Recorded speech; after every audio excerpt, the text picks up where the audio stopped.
Quería invitar al estrado al siguiente ponente, que es el doctor Etienne Balek, del Instituto de Research pour le Développement de Montpellier y también asociado a la Universidad Autónoma de Yucatán en Mérida, México, que va a inaugurar la mesa redonda, adelante Etienne, sobre vigilancia epidemiológica. Entonces, todo tuyo. Buenas tardes, muchas gracias. Antes que todo, agradecer a Julio y todo el equipo de organización de las jornadas por la invitación. Es un honor. Yo había escuchado hablar mucho de ISGlobal, he leído muchas cosas de trabajos que salen de ISGlobal, pero nunca había tenido el honor de estar por aquí. Entonces, les voy a platicar un poquito de los estudios epidemiológicos de la enfermedad de Chagas y el desarrollo de estrategias de control que estamos llevando a cabo en México. Como dijo Julio, yo soy investigador del Instituto Francés de Investigación para el Desarrollo, el IRD, y actualmente desarrollo mis investigaciones en el Centro de Investigaciones Dr. Hideo Noguchi de la Universidad Autónoma de Yucatán en Mérida, México. Entonces, perdón, lo que les iba a decir, en el IRD soy parte de una unidad de investigación que se llama Intertrip, que significa interacciones hospederos vector parásito en las enfermedades tropicales desatendidas causadas por tripanosomátidos, ¿no? Entonces eso incluye la enfermedad de Chagas, la enfermedad del sueño y las leishmaniasis. En México trabajo en el laboratorio de parasitología de este centro de investigaciones y desarrollamos investigaciones en torno al control integral de la enfermedad de Chagas, ¿no? Dentro de este laboratorio tenemos dos grandes líneas de investigación. La primera es el desarrollo de herramientas diagnósticas y vacunas, y la otra, de la cual soy responsable, trata de la ecología de los vectores y el desarrollo de estrategias de control de la transmisión vectorial, ¿no? En toda esta línea de investigación utilizamos como pilar como filosofía de investigación un abordaje de ecosalud, de una salud, en el cual tratamos de entender las determinantes ecológicas, biológicas, sociales de la enfermedad de Chagas y aportar o proponer estrategias de control tomando en cuenta esas diferentes determinantes y en todas las etapas de desarrollo la participación comunitaria, que es un pilar esencial del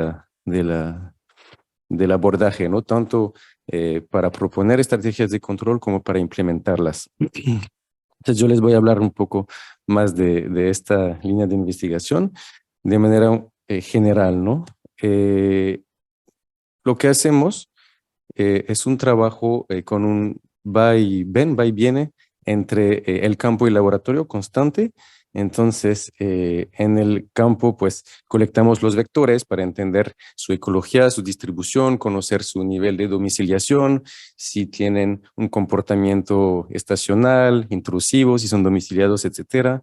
Es donde realizamos las encuestas epidemiológicas, tanto en humano como en animales. Es el lugar donde hacemos las encuestas de CAP, de conocimiento, actitudes, percepciones.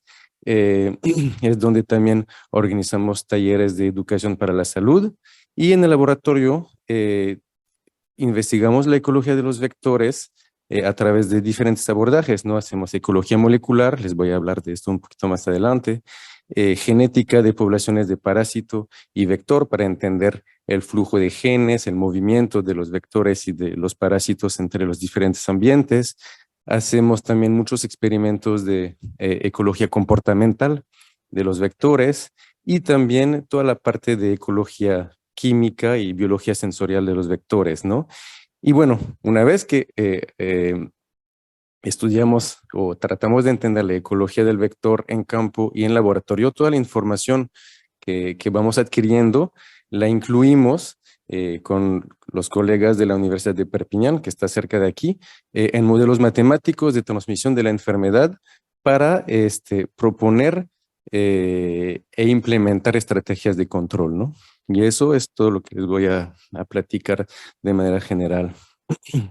Entonces, antes que todo, recordar un poquito lo que comentó María Jesús, pero quería recordar la complejidad de los ciclos de transmisión de Trypanosoma cruzi, ¿no? El parásito tiene una alta diversidad genética, 6 DTUs y una que es la séptima, vamos a decir 7 linajes genéticos que son transmitidos por alrededor de 150 especies de triatominos a más de 180 especies de mamíferos, incluyendo animales selváticos, salvajes, animales domésticos y el humano. Estos mamíferos, o sea, el vector es capaz de infectar a estos mamíferos y a su vez el mamífero que sirve de fuente alimenticia al vector puede infectar al vector, ¿no? Y en paralelo a estas fuentes alimenticias susceptibles a la infección, el vector también es capaz, o sea, se alimenta también de animales que son refractarios a la infección, como las aves, los anfibios, los reptiles, etcétera, ¿no?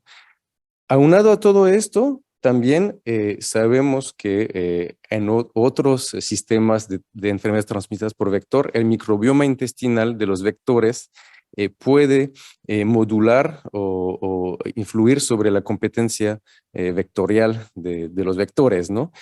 Y todos estos aspectos, al final, las interacciones de los vectores con el parásito, con sus fuentes alimenticias, con el microbioma intestinal, etcétera, todas estas interacciones moldean los ciclos de transmisión y su dinámica.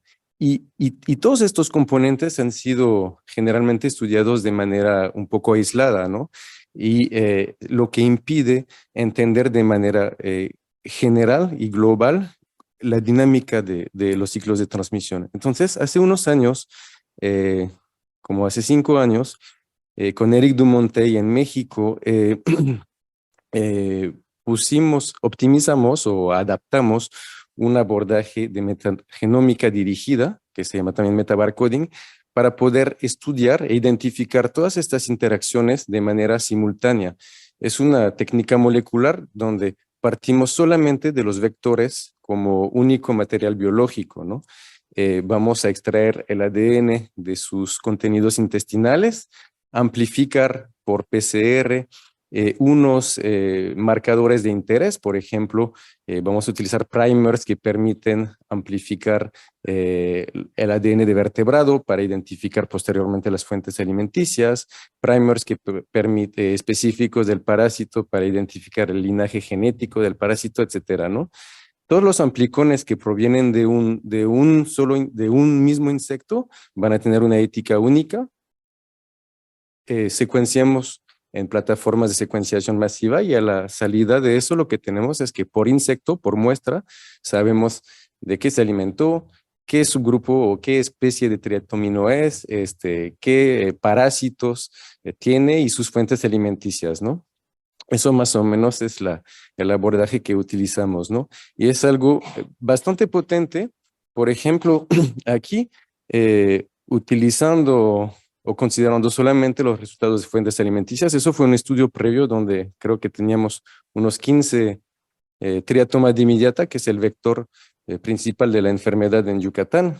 Pues aquí pueden ver todas las fuentes alimenticias que detectamos en estos 15 insectos. Cada nodo es una fuente alimenticia identificada y, bueno, pues el diámetro de los nodos es proporcional a la frecuencia en la que encontramos cada fuente alimenticia. Y podemos conectar las fuentes alimenticias que identificamos de manera simultánea en un mismo vector, ¿no? Aquí con líneas continuas, cuando el parásito podría pasar de un animal al otro, que son dos animales competentes, o con líneas, ¿cómo se dice? Líneas punteadas, cuando el parásito no puede ser transmitido entre estas dos fuentes alimenticias, ¿no? Entonces, como pueden ver, a partir de esa red de alimentación, podemos proponer redes probables de transmisión del parásito e identificar los hospederos que podrían tener los papeles claves en la transmisión. Aquí es un muestreo muy chiquito, pero podríamos decir que, bueno, ok, el humano y el perro fueron los animales más comidos en la zona en la que trabajamos, y además que el perro probablemente, o sea, siendo el animal más conectado al humano, o sea, más encontrado junto con el humano en unos mismos vectores, probablemente el perro juega un papel muy importante en la red de transmisión del parásito al humano. ¿Ok? Así se interpreta eso. Aquí un poquito lo mismo, ¿no? Aquí solamente les muestra de fuentes alimenticias, pero pudimos, gracias a este abordaje y con más insectos, evidenciar estructura espacial de los ciclos de transmisión. Por ejemplo, aquí tenemos DTUs diferentes circulando en el ambiente doméstico y en el ambiente silvestre, subgrupos genéticos de triatoma dimidiata diferentes según el ambiente. Aquí nuevamente el perro y el humano como las fuentes principales, pero vemos que tenemos animales típicos de cada zona, por ejemplo, animales domésticos en el ambiente doméstico, animales silvestres como el puercoespín en ambiente silvestre, pero en todos los ambientes, en todo ese gradiente de antropización, pudimos evidenciar que el perro y el humano eran los animales más presentes en la panza de las chinches en todos los ambientes, y eso nos indica que en la zona en la que trabajamos, el humano y el perro son los mamíferos que conectan los ciclos entre los diferentes ambientes. Eso es solamente para mostrarles un poco la potencia y el potencial más bien del abordaje, ¿no? En cuanto al microbioma, todavía nos faltan muchos datos para analizar. Estamos apenas caracterizando el microbioma de los insectos, pero ya hemos identificado la microbiota intestinal normal de los insectos. Hemos identificado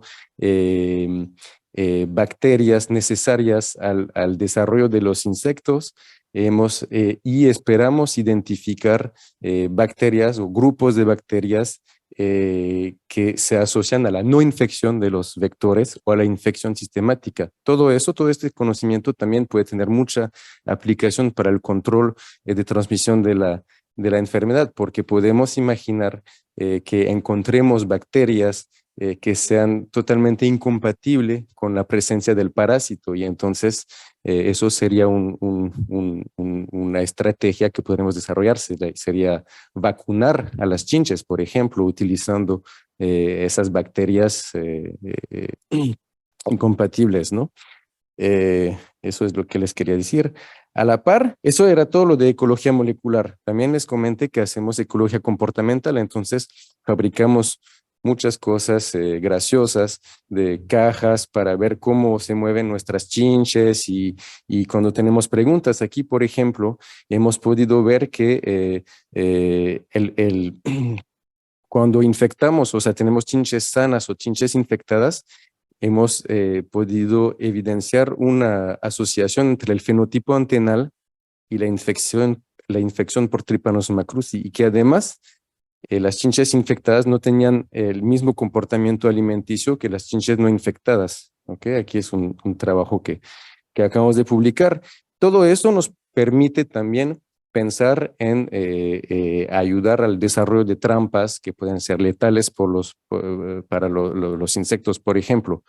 También utilizamos esta información de la ecología molecular y la ecología comportamental, voy a decir, para alimentar los modelos matemáticos que les comentaba hace rato. La modelización matemática la hacemos con el grupo de Perpiñán y nos permite identificar cuáles son las variables que podemos cambiar para controlar la dinámica de transmisión, ¿no? Y particularmente podemos identificar las condiciones que minimizan la transmisión del parásito al humano. Entonces tenemos toda esta información, ¿no? de la interacción del vector con sus fuentes alimenticias, los linajes del parásito, su microbioma, los hospederos sanguíneos. Y aquí es un ejemplo de un modelo que hicimos hace unos años basados solamente en la alimentación, en la red trófica, lo que les mostré hace rato, pero en la alimentación de las chinches, donde las chinches y su reproducción y su éxito de crecimiento dependía de sus fuentes alimenticias y había una competición también por las fuentes alimenticias. Y gracias a este modelo pudimos ver que si en nuestra comunidad típica, que era digamos, un pueblo maya típico de la zona donde trabajamos, que cambiando la composición o manipulando la composición de hospederos en la comunidad, podíamos aumentar o disminuir la transmisión del parásito al humano. Aquí pueden ver, por ejemplo, que si eliminamos todos los perros de nuestra comunidad, después de 10 años, la incidencia de la enfermedad disminuye un 25%. Si al contrario incrementamos o multiplicamos por 3 el número de aves en nuestro sistema, tenemos una reducción de 26% después de 10 años. Si combinamos la eliminación de los perros y la multiplicación por 3 de las aves, pues llegamos a un 43%. Lo bueno de la modelación matemática es que podemos hacer cosas que no son éticas, ¿no? Podemos eliminar todos los perros de un sistema, cosa que es muy difícil hacer en la realidad. No podemos llegar y matar todos los perros y ver qué pasa, ¿no? Pero es una herramienta muy útil para hacerlo rápido y ver qué pasa, ¿no? Podemos hacer todo con la modelización matemática. Si bien obviamente es imposible eliminar todos los perros de una comunidad, nos da eso pauta o evidencia de que, por ejemplo, limitar la reproducción de los perros mediante campañas de esterilización o mediante otro tipo de campañas, podríamos mejorar la situación de Chagas. Otra de las cosas que hemos hecho o estamos ahorita modelizando es el uso de collares insecticidas en los perros, ¿no? Y aquí pueden ver, hemos, utilizando el mismo modelo, visualizado cuál sería el efecto de unos collares y aquí la gráfica representa la proporción de perros a los que les pone equipados con un collar y aquí la eficiencia, ¿no? Aquí E01 es 0% de eficiencia, 10%, 20% de eficiencia. Entonces, a 100% de eficiencia de los collares y 100% de perros equipados, pues la reducción en la prevalencia de la infección en los perros sería del 100%, pero pueden ver que a 50% con 20% de perros equipados, pues llegaríamos a un 25%. Aquí lo mismo en humanos. En humanos los resultados no son tan buenos como en perros. Llegaríamos si todos los perros estuvieran equipados y con collares súper efectivos que maten a todas las chinches que lleguen a los perros, pues llegaríamos a un 12% de reducción de la infección. Ahorita igual estamos modelizando también el efecto de una vacuna para perros, que es otra de las estrategias que podríamos utilizar. No les puse los resultados de la modelización, pero estamos también en campo. Recuerden que estamos siempre entre campo y laboratorio y ahorita tenemos un estudio piloto de uso de una vacuna terapéutica en perros y eso, los resultados de campo nos ayudan a parametrizar, así se dice, parametrizar el modelo también, ¿no? O sea, eso, la modelización matemática es muy estimulante porque estamos los biólogos y los los modelizadores y entonces pues nos vamos ayudando de cómo parametrizar lo que sí es factible y lo que no es factible y hay muchos datos que tenemos que medir en laboratorio, en campo y otros que se sacan de la literatura, ¿no? Y pues para terminar les quería mostrar esto, que un ejemplo de estrategia de control que hemos implementado hace unos años, igual en base a la comprensión y al estudio de la ecología de los vectores en Yucatán. Antes de que yo llegara a Yucatán estaba Eric Dumontet y él había evidenciado el comportamiento intrusivo de los vectores allá en Yucatán. Viven en el monte, viven en la selva y los vectores en los meses de calor, de manera estacional, entran a las viviendas, pero pudo evidenciar que los vectores no colonizan las casas, no establecen colonias dentro de las casas. Es un caso muy diferente de Triatoma infestans en Sudamérica, por ejemplo, que es muy domiciliado y tiene colonias a lo largo del año y colonias con un gran número de individuos, ¿no? Entonces, en ese sistema estacional y sin colonización, una estrategia de control basada en el rociado de insecticida, pues no tendría mucho sentido, porque además de todos los problemas que provoca la fumigación masiva en cuanto a contaminación de suelos, resistencia, etcétera, etcétera, ni siquiera, o sea, olvidando esos problemas, ni siquiera tendría sentido en ese contexto ecológico, ¿no? Porque, por ejemplo, conocemos la emblemática estrategia El Incosur, ¿no? La iniciativa del Cono Sur, que permitió, mediante campañas de investigación masiva, reducir de un 80% la, la repartición, la distribución geográfica de Triatoma infestans. Pero si ven, desde los años 2000 tenemos estos focos residuales en el Chaco argentino, en todos los valles andinos, que es justamente la zona de origen de la especie Triatoma infestans, y ahí no nos podemos deshacer de Triatoma infestans mediante esta estrategia, porque ahí tenemos poblaciones silvestres que de manera continua vuelven a entrar. Tenemos una fuente, eliminamos las domésticas y pues vuelven a entrar las demás. Entonces, en este contexto, se implementó una estrategia de fabricación e instalación de mosquiteros bajo un esquema de participación comunitaria. Eso fue en base entonces, a la comprensión y al estudio de la ecología de los vectores ahí, y además, recuerden, siempre en conjunto con la comunidad, conociendo el comportamiento del vector y cuál sería la estrategia mejor para proteger las viviendas. Y entonces, junto con la comunidad, lo que se decidió fue que el mosquitero sería probablemente la mejor solución, y entonces se hizo. Es cuando yo ahí llegué al grupo de investigación. Entonces, eso fue mi primer trabajo en Yucatán. Entonces, apoyar, acompañar esta estrategia de control, y se instalaron en total de manera totalmente autónoma por parte de la población. Nosotros íbamos acompañando, financiando, digamos, la fabricación de mosquiteros, pero todo se hizo de manera autónoma, y equiparon con mosquiteros alrededor de 2,000 casas, y cubriendo 75% de las viviendas, ¿no?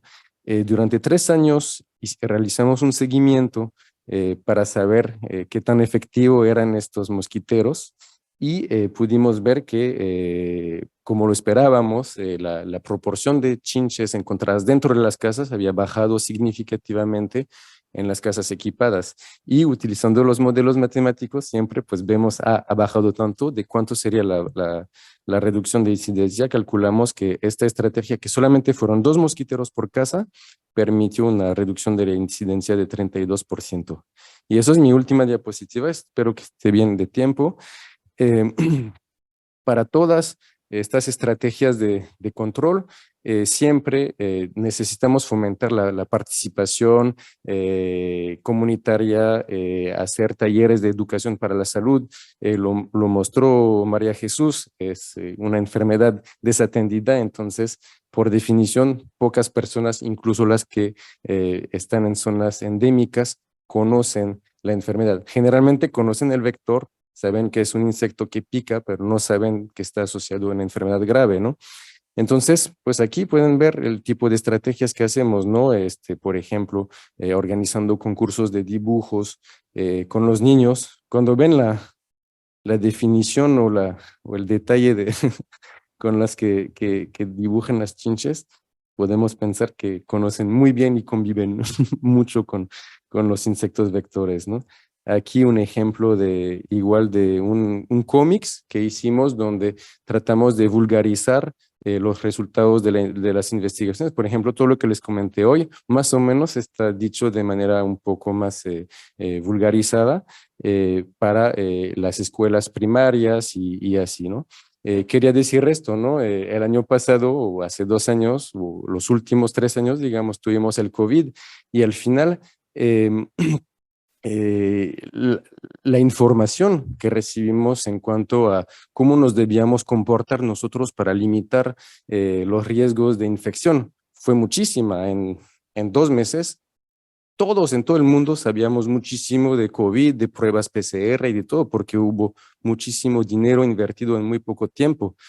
Lastimosamente en Chagas, es una enfermedad desatendida, entonces por definición no recibe tanta atención, tanto dinero, y entonces pues los académicos y los servicios de salud son los que tienen que hacer ese trabajo de educación y de sensibilización a la enfermedad, ¿no? Pero al final, pues lo que creemos nosotros es que el riesgo de no contagiarse, igual que en el COVID, el riesgo de no contagiarse no existe, pero cambiando o abordando la enfermedad desde cambiando diferentes maneras, o sea, el aislamiento social, por ejemplo, o todo lo que hizo, o el cubreboca, permitió limitar el riesgo de enfermarse, y aquí es un poco lo mismo, abordando, poniendo mosquiteros, sensibilizando, pero la parte educativa es muy importante porque es casi la mitad del disminución del riesgo, ¿no? Termino con mi última anécdota. Yo vivo en Yucatán, y con ese sistema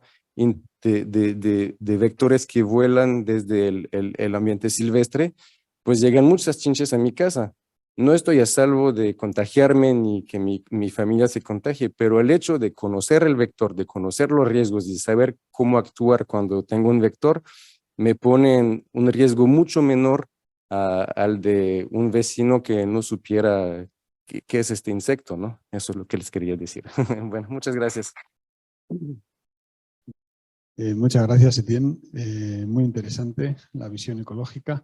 Yo creo que va a ser mejor ir hacia la siguiente ponencia del doctor Alejandro Schiffman, y luego hay un espacio de discusión, y las preguntas que han entrado varias, tanto en el chat, seguramente en la sala también haya, las conversamos luego. Gracias.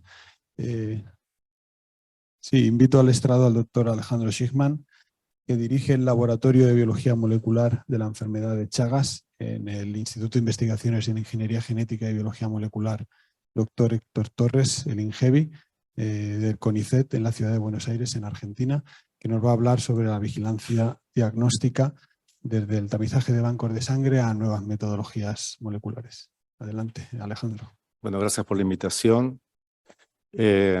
Siempre me encanta venir a Barcelona, es mi primera vez después de la pandemia, así que estoy muy contento de estar acá de nuevo.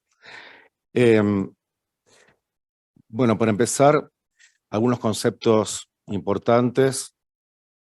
Que, bueno, la estrategia más útil para prevenir la enfermedad de Chagas, como se estuvo hablando recién, es el control vectorial en regiones endémicas, seguido también por el tamizaje en bancos de sangre y por programas de control de la transmisión materno-infantil.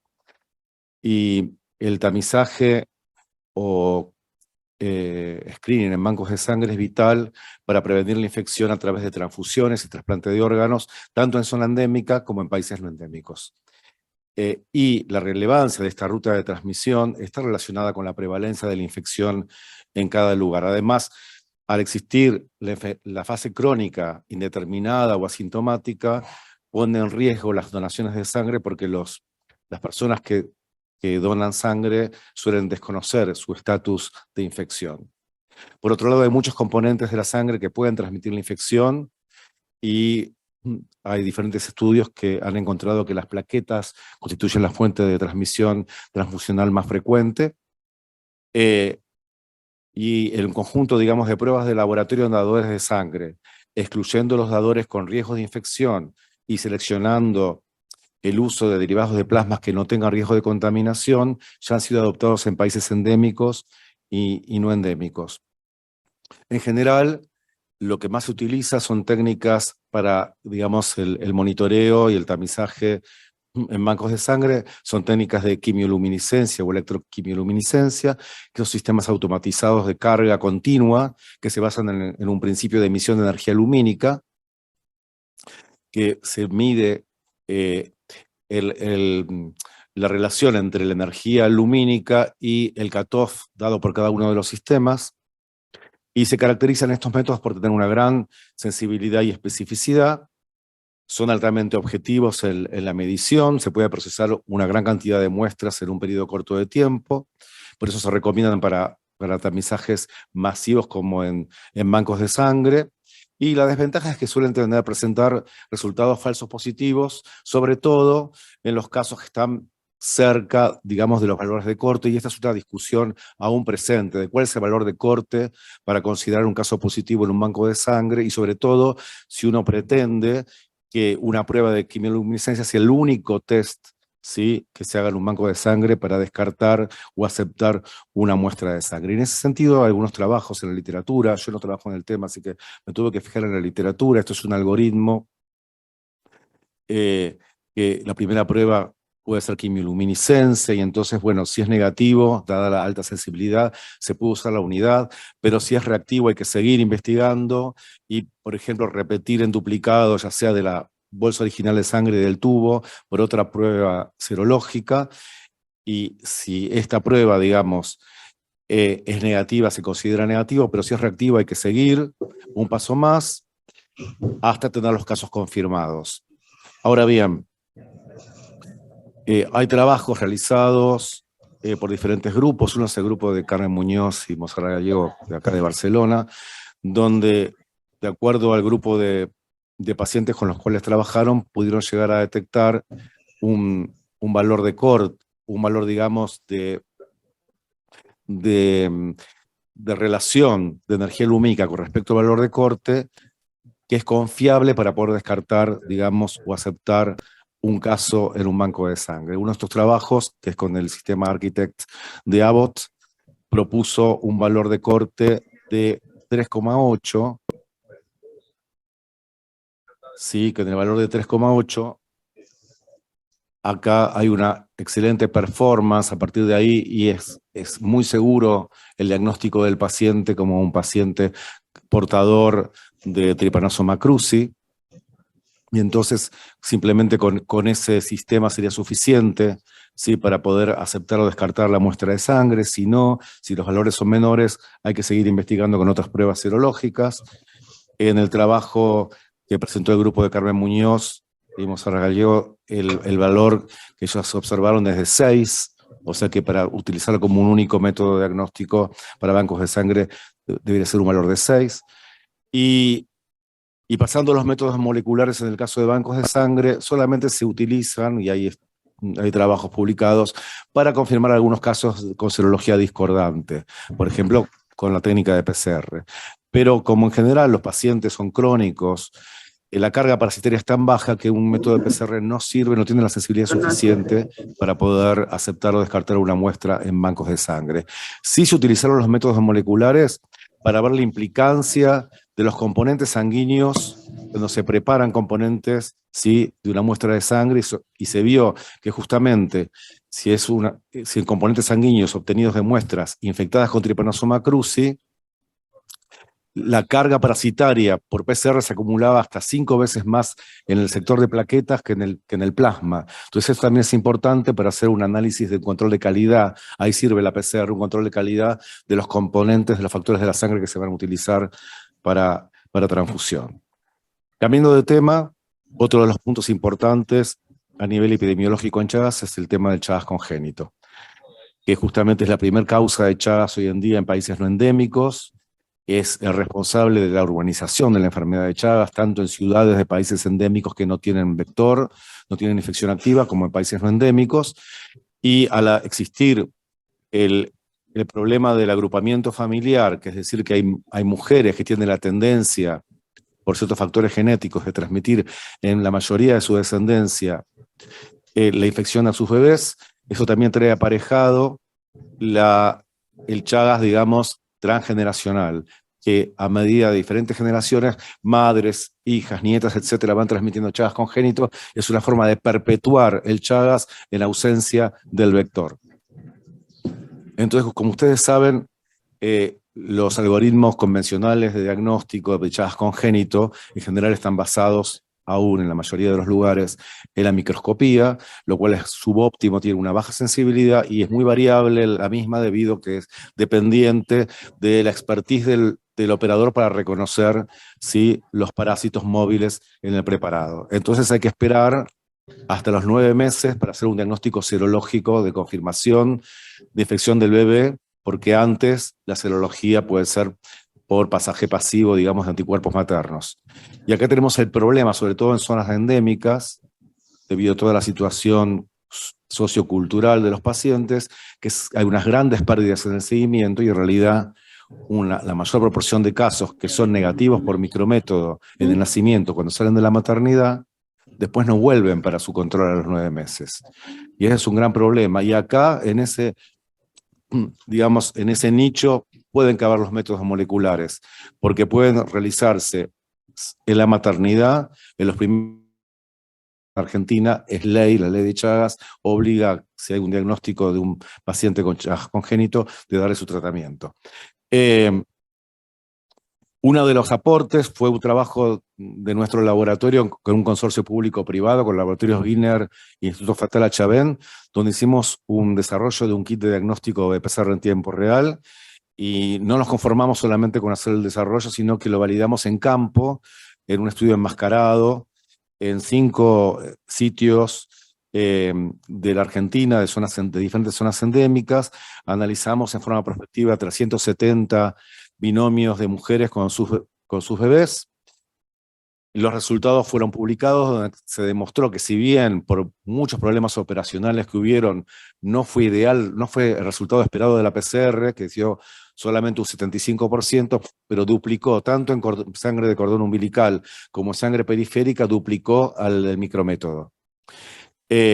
Y aparte trabajamos con volúmenes que hasta ahora no se había trabajado para PCR, que se trabajaba con 10 mililitros de sangre o 5 en adultos, trabajamos con 1 mililitro de sangre, eso también fue otro aporte de este estudio. Por lo tanto, con estos datos se pudo enviar los datos al ente regulatorio de la Argentina, que es el ANMAT, y el ANMAT aprobó a fin del año pasado este kit para diagnóstico in vitro en la Argentina.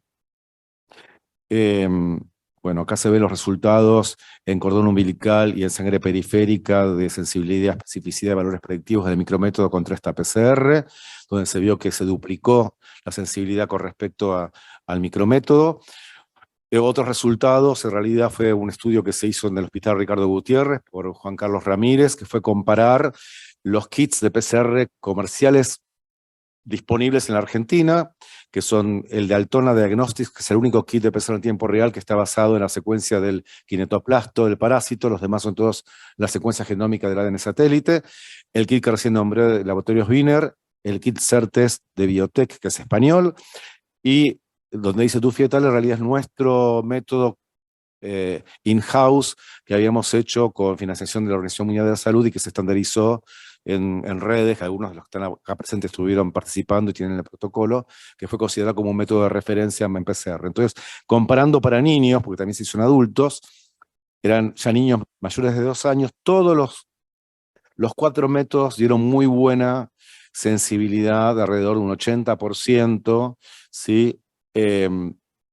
Y una especificidad del 100%, todos estos kits comerciales. Si bien no funcionaron tan bien, por ejemplo, para pacientes adultos. Eso es un tema de la sensibilidad analítica, ¿sí? Que los pacientes adultos tienen muy baja carga parasitaria, y ahí es donde empieza a fallar algunos de los kits.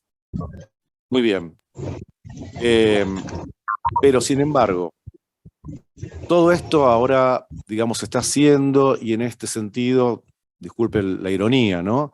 Gracias a la pandemia, muchos laboratorios en Latinoamérica, y estoy hablando ahora de Argentina, se pudieron equipar con equipos de PCR en tiempo real, que ahora se están dejando de usar para COVID, pero les dio su capacitación técnica y la posibilidad, aparte edilicia, porque acuérdense que para hacer PCR en tiempo real, no cualquier lugar lo puede hacer, tiene que haber sitios compartimentalizados en zonas pre-PCR y post-PCR por el tema de los falsos positivos por contaminación.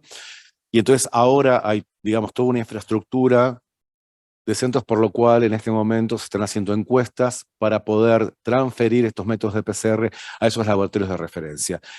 Pero igual quedan en las ciudades principales de las provincias argentinas. Por, digamos, la consigna de este año, ¿no? Del día 14 de abril, que es la atención primaria más pronto y más cerca.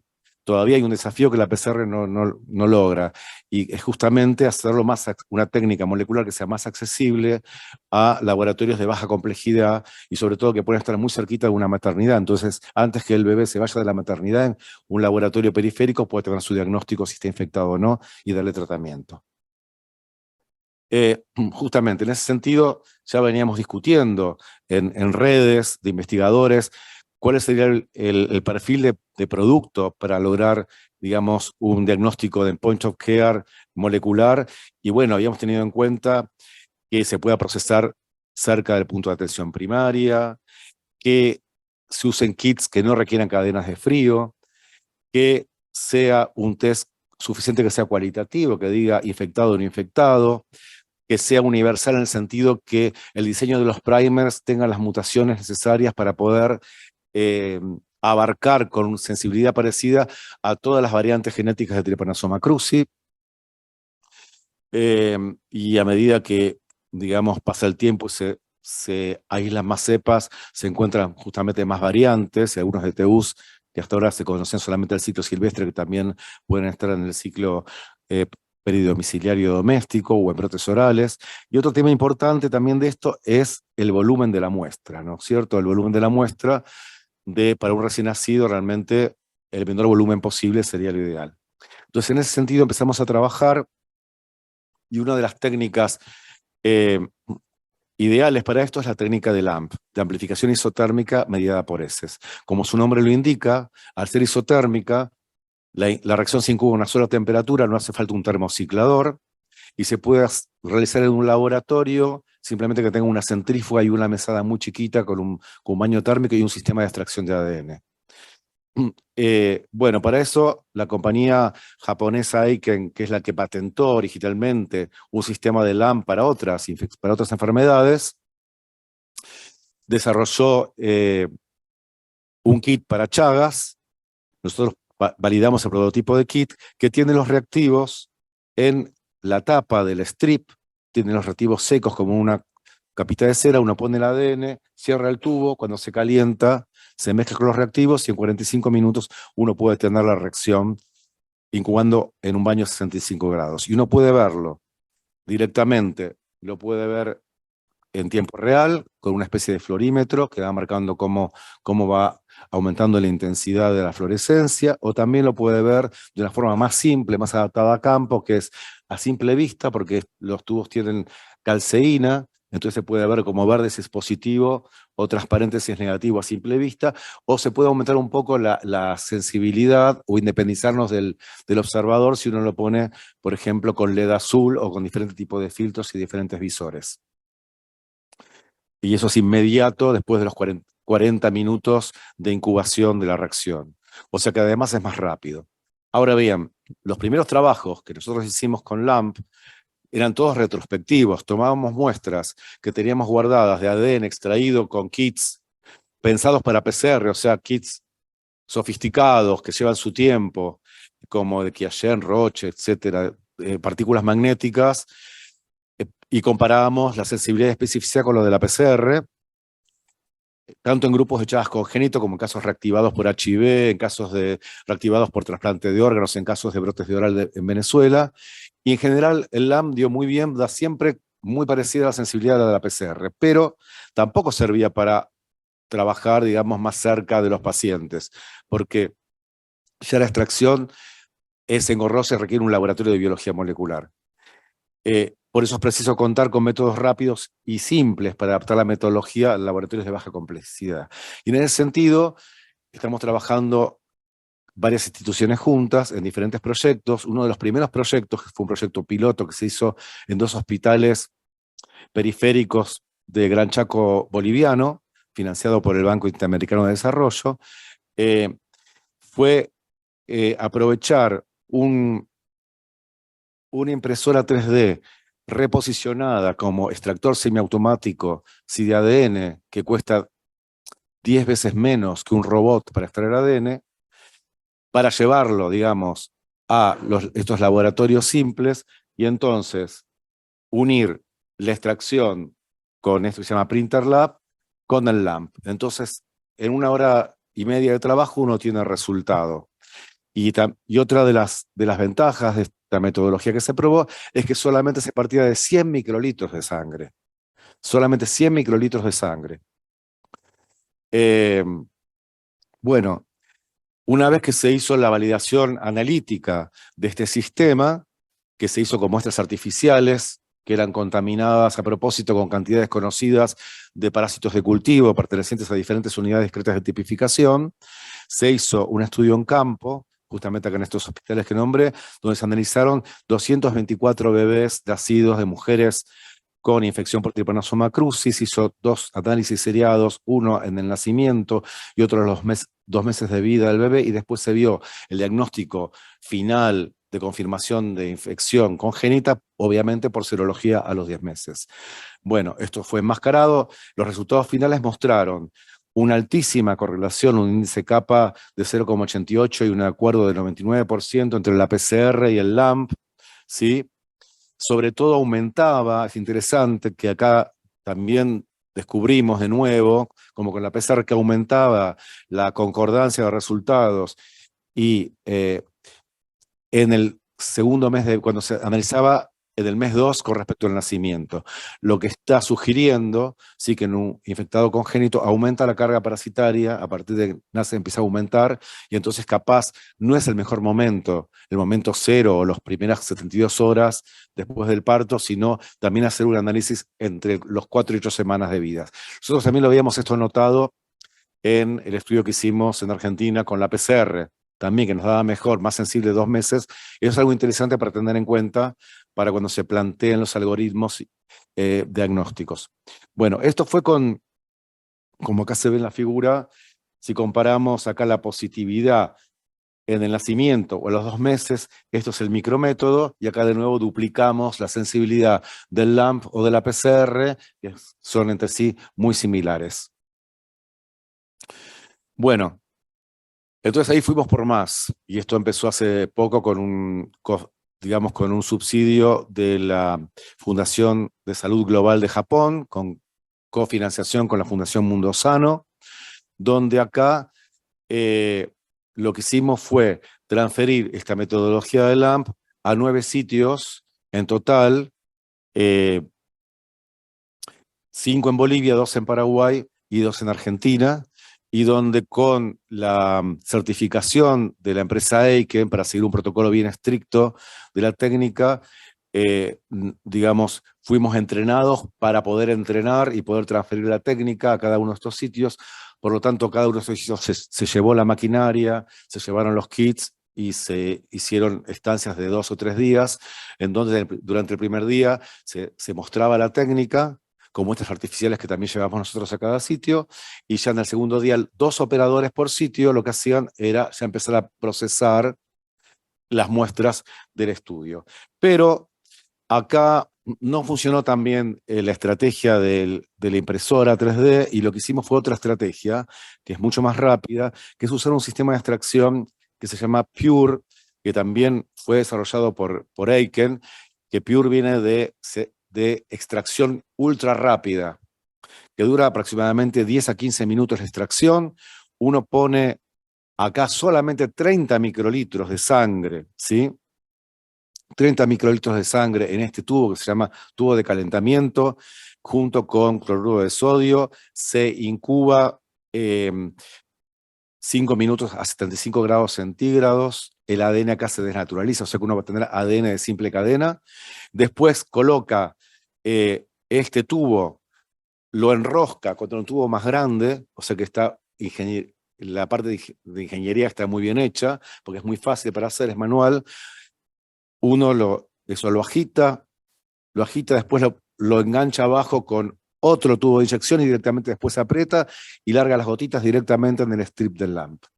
O sea que tenemos 15 minutos más 40 minutos, en 1 hora ya tenemos el resultado y lo podemos ver en el visor. Bueno, Eiken hizo una cosa un combo bastante como industrial, entonces él mismo tiene un visor que se puede ver con luz azul enseguida resultado. Y esto fue lo que se transfirió, ¿sí? A los sitios. Además, agregamos digamos, experimentalmente la posibilidad de poder también hacer el LAMP a partir de muestras secas en papel de filtro. Y probamos Waldman 903, que se usa para el programa de pesquisa neonatal de enfermedades metabólicas, y tarjetas FTA, que es lo que funcionó mejor. Sí, acá se requiere solamente digamos, sacabocados de 6 milímetros de la mancha de sangre en el papel de filtro, que es lo que vimos que funciona mejor, que equivalen a entre 10 y 30 microlitros de sangre. Bueno, entonces los resultados, estos son, digamos, las diferentes pruebas que hicimos primero en paneles artificiales, que como dije era sangre contaminada con cantidades conocidas de parásitos de diferentes UDTs. Esto no lo comenté, como el kit de LAMP está dirigido a la secuencia satélite, se sabe que algunas cepas de Trypanosoma cruzi, sobre todo las TCruci1, tienen 10 veces menos dosaje génico del ADN satélite, o sea que teóricamente por cada parásito, por cada célula, tenemos 10 veces menos de probabilidad de detectarlo, de sensibilidad, por el dosaje génico, y entonces por eso usábamos siempre sangre infectada con 2 cepas polares, una TCruci5 o 6 y otra TCruci1. Y entonces acá vimos el tema de la sangre fluida comparando con Waldman o con FTA, y el tema del sistema ultra rápido o la impresora 3D, y estos son las sensibilidades analíticas que logramos. Que todavía es mejor la sangre fluida, aproximadamente 5 parásitos por mililitro de sangre, y baja la sensibilidad a unos 20 parásitos por mililitro en papel de filtro. Sin embargo, es muy buena si comparamos, si tenemos en cuenta que un buen operador de un micrométodo necesita por lo menos 400 a miles de parásitos por mililitro para poder detectar un positivo. O sea que siempre estamos por encima, y sabemos que un paciente con Chagas congénito en general tiene cargas, digamos, parasitarias que están por lo menos en ese rango. Muy bien. Entonces, estas son las pruebas de inclusividad y reproducibilidad de la reacción con diferentes, digamos, con FTA, contaminado con sangre infectada con diferentes tipos de cepas de parásitos. Y esto es la transferencia. Nosotros aparte agregamos en Argentina con un proyecto de la OPS 2 centros más, uno en Buenos Aires, el Hospital Santoyani, y otro en una zona rural en Tartagal, donde a veces también en esa zona hay bastantes partos domiciliarios, con lo cual nos parece que una estrategia muy útil puede ser el tema de que funcione la técnica con papel de filtro, porque uno puede tomarla en el domicilio y llevarlo al laboratorio, digamos, regional para hacer el LAMP y diagnosticar al bebé.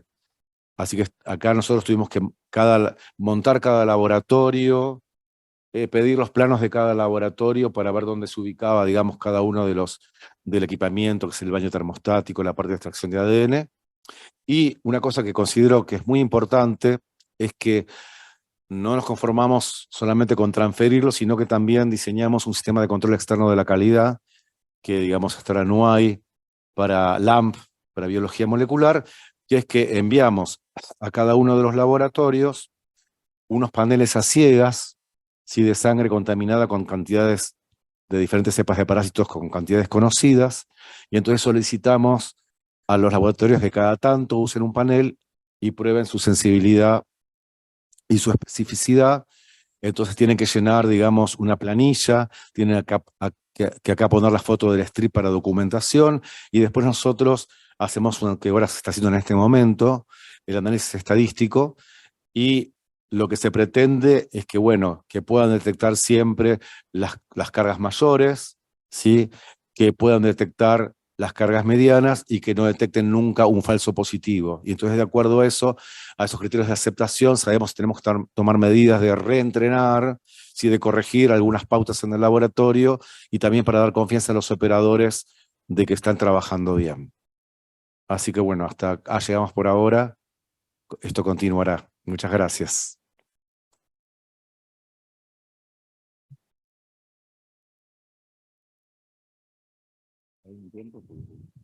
Muchas gracias, Alejandro.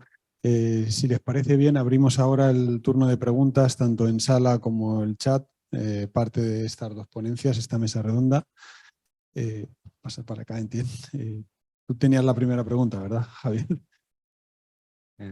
Siento haber sido el primero, el menos indicado para hacer estas preguntas, pero bueno.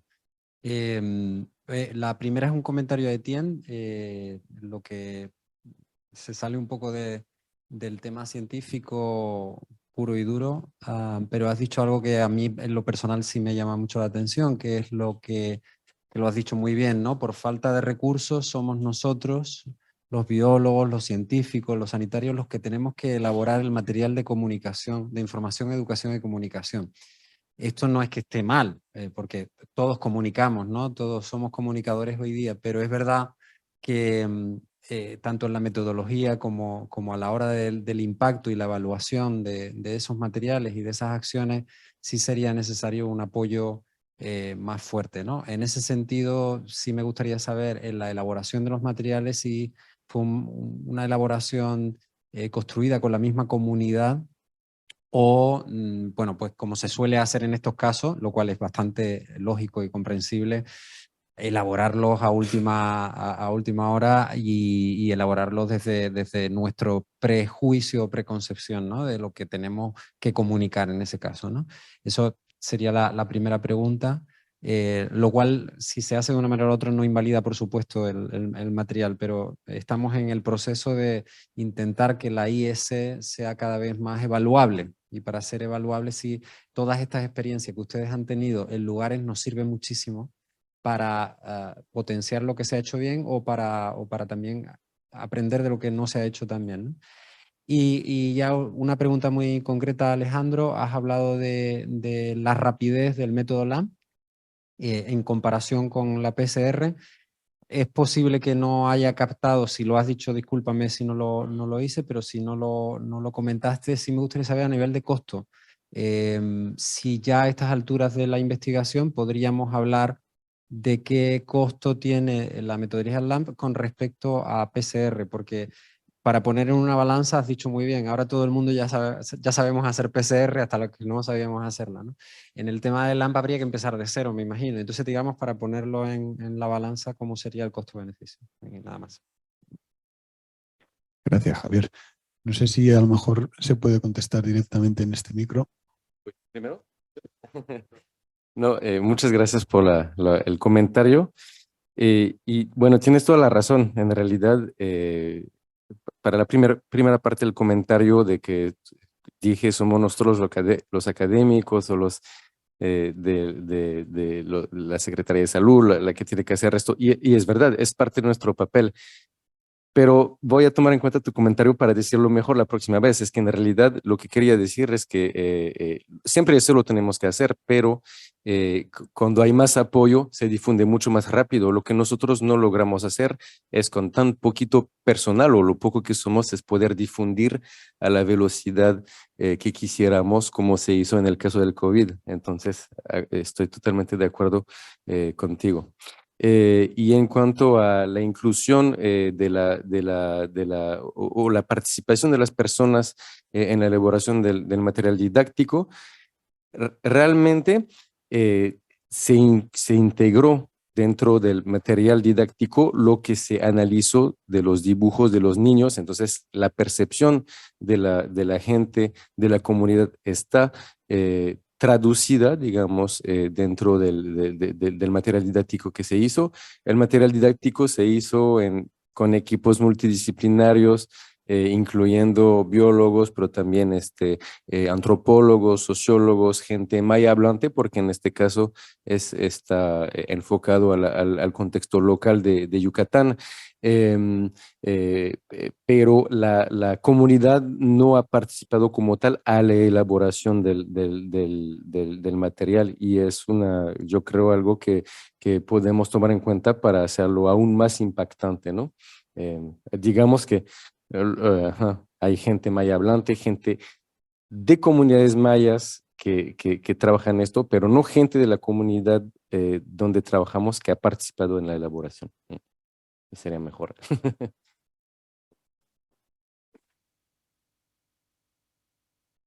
Bueno, la verdad que tengo más datos reales, puedo comentar con respecto a los costos de ahora los kits que están en el mercado, porque ahora sí se comercializan y es la realidad. Y un kit de PCR en tiempo real está alrededor de $1000 como mínimo. se supone que tiene 96 wells, pero no se pueden usar los 96 porque uno tiene que poner los controles positivos y negativos. O sea que cuando uno presenta un proyecto, en las estimaciones que uno dice que bueno, que la LAM por lo menos va a costar la mitad o menos de la mitad de un ensayo de PCR. Porque por ahora, y obviamente que esto va a depender de cómo se negocia en el mercado, de que si la PCR la van a comprar los ministerios públicos o lo va a comprar un laboratorio privado. Por ahora, digamos, el proyecto del LAM se está haciendo con un kit que está en Japón, que lo tenemos que importar, y que no tiene un precio real en el mercado porque no sabemos, digamos, para cuánto se puede. Otro tema también es cuántos muestras. Por cada ensayo uno tiene que dar mínimo un control positivo y un control negativo. Y eso no es trivial, porque si uno tiene una muestra un día de un bebé recién nacido, lo tiene que hacer, uno gasta un control positivo, un control negativo y la muestra recién nacido. Diferente si uno puede juntar un batch y hacer todo y usar los mismos controles. Y eso varía bastante. Entonces, eso va a variar mucho en cada escenario, digamos. Una cosa es un ensayo clínico que uno puede juntar muestras y hacer todo de corrido. Otra cosa es un brote oral que uno tiene muchos pacientes y pocos controles. Y otra cosa es en un lugar pequeño, que uno tiene un nacimiento y lo tiene que resolver. Eso va a ser más caro relativamente. Pero siempre va a ser, yo creo que el reactivo solo, sin contar todo lo demás, va a ser la mitad. Y aparte de otro tema en cuanto a la infraestructura necesaria, uno no tiene que invertir en un equipo de PCR de tiempo real que vale $40.000 aproximadamente, sino un baño térmico vale $1.500, hay mucha diferencia. Y el tiempo también, que cuenta en los costos, el tiempo que va a ser por lo menos la mitad.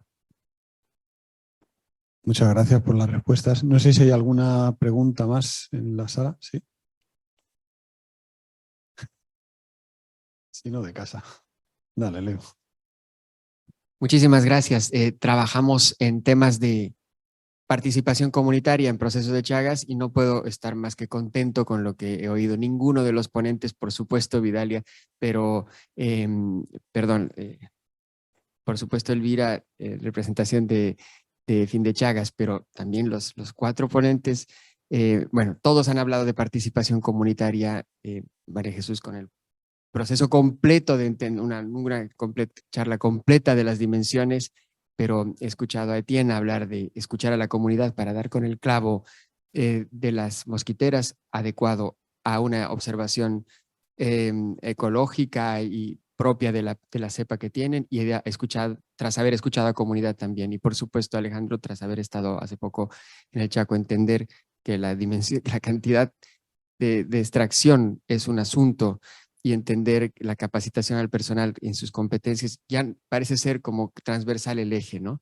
Y estoy feliz solamente desde esta perspectiva. No sé si es solo luego una tendencia o va a generar, una comunidad que escucha, que va a generar, por lo tanto, avances hacia lo que hace tanto tiempo reclamamos. Pero la pregunta concreta, Etienne, yo sí vi en el dibujo de Fátima y su familia contra el PIC, yo con un poco de malicia ya vi que el dibujo lo habían tomado de los dibujos infantiles y ahí parece ser una generación de personaje que viene de dibujos de escuchar proceso participativo. No sé si es malicia o buenicia o como se llame, pero yo creo que sí hay alguien que está haciendo ahí y tenemos el interés de escuchar eso porque en el Chaco paraguayo boliviano acaban de volver a pedir un proceso vinculado a este tipo de material. Entonces, por favor, en el café a conocer la experiencia en Yucatán. Y gracias a los dos, a los tres. Gracias, Leo. No sé si hay alguna pregunta más en la sala. Vamos un poco pasados de tiempo, pero adelante. Gracias. Yo quería hacer un par de preguntas a Alejandro, que me ha gustado mucho la presentación por el interés que tiene, ¿no?, de acercar el diagnóstico en primaria. Y me ha llamado mucho la atención este sistema de extracción tan rápido de DNA, que he entendido que probablemente es un prototipo que aún no debe estar comercializado. Pero la pregunta quizás que me interesa más es saber si este sistema de extracción se podría utilizar para otras PCRs en tiempo real, puesto que te permite hacer una extracción a partir de sangre en un papel de filtro y con un volumen de sangre minimísimo. Y en el caso de la infección congénita tiene un gran interés. Sí, de hecho, en realidad está comercializado el Pure. Lo comercializa una empresa alemana, se llama Human Loop, y se utiliza para preparar ADN para LAMP, para leishmania, LAMP para tuberculosis. Nosotros adaptamos el protocolo ahora para Chagas, pero ya se viene utilizando. Y se ha Sí, estudiado en paralelo este sistema de extracción con los convencionales, digamos, de... claro, no sirve, o sea, no es tan bueno, nosotros lo probamos en paralelo con PCR, no es tan bueno para la PCR, porque el ADN no es doble cadena, es simple cadena, y tiene, digamos, es alcalino. No nos ha ido tan bien, pero digamos porque las enzimas que trabajan en el LAMP son más rústicas que la TAC polimerasa y justamente, bueno, está pensado para trabajo en campo, ¿no? Pero es cuestión de, nada, de optimizar en el laboratorio y para algunos usos puede servir. Muchas gracias. Muchas gracias, Carmen. Vamos a pasar también a leer un par de preguntas que están entrando por el chat rápidamente. Le paso el micrófono a Juan Carlos, que está moderando. Vale, creo que no nos va a dar tiempo de hacer todas las preguntas del chat, entonces tengo aquí una para el doctor Etienne y una para el doctor Schickman. Para el doctor Etienne preguntan Andrea Marchiol de DNDi que algunos grupos hablan de la baja sensibilidad de la PCR para evaluar las fuentes alimentarias de los triatominos y por esa razón han sustituido la PCR por citometría de flujo de la hemoglobina y si podría dar cuál es su opinión con respecto a eso. Sí, pues realmente en lo que hacemos dependemos de la PCR. Nosotros no hemos tenido mucho problema. Yo creo que eso de detectar la fuente alimenticia a lo mejor es un poquito más cierto en otros sistemas con insectos mucho más chiquititos y que digieren muy rápido. No sé, por ejemplo, estamos adaptando la técnica a los flebotominos, a las glosinas, es un poquito más complejo, pero en la chinche hemos hecho cinéticas y hasta 2 meses podemos todavía amplificar la fuente alimenticia, entonces nos da un buen margen de sensibilidad. Y las técnicas en base a la hemoglobina las he visto. En los papers que he leído no había, o sea, no se probaron muchísimas muestras, entonces estadísticamente la mejoría que podría aportar no lo sé. Y lo que sí creo es también una técnica compleja porque si bien recuerdo usan espectrometría de masas de la hemoglobina, no me acuerdo muy bien el fundamento, pero yo creo que es un poquito más complicado que la PCR. Muchas gracias. Y para el doctor Schickman, la pregunta de Berta Josefina Espinosa Gutiérrez, que es, ¿qué se puede comentar sobre la sensibilidad de los kits de PCR comerciales en poblaciones de diferentes zonas endémicas de Chagas? Bueno, los kits que nosotros estuvimos evaluando, los evaluamos con paneles de cepas que pertenecen a diferentes DTUs y funcionaron todos con buena sensibilidad. La diferencia es justamente, como comentaba antes, que capaz que TCruci-1 y TCruci-4 tienen menor dosaje génico para los kits basados en ADN satélite. De todos modos, no hay estudios con números suficientes en esas poblaciones como para evaluar la sensibilidad a nivel clínico, ¿no es cierto? Y aparte depende también del estadio de la enfermedad de los pacientes que estudiamos. En realidad trabajamos mucho con TCruci-1, pero en brotes orales que obviamente son Chagas agudos, así que ahí sobra la carga parasitaria para que detecte cualquier kit, lo detecta. Así que bueno, es todo muy... depende de cada situación. Muchas gracias. Bueno, muchas gracias a los dos. Muchas gracias por haber estado presentes, por haberos desplazado y por haber compartido vuestro conocimiento. Gracias.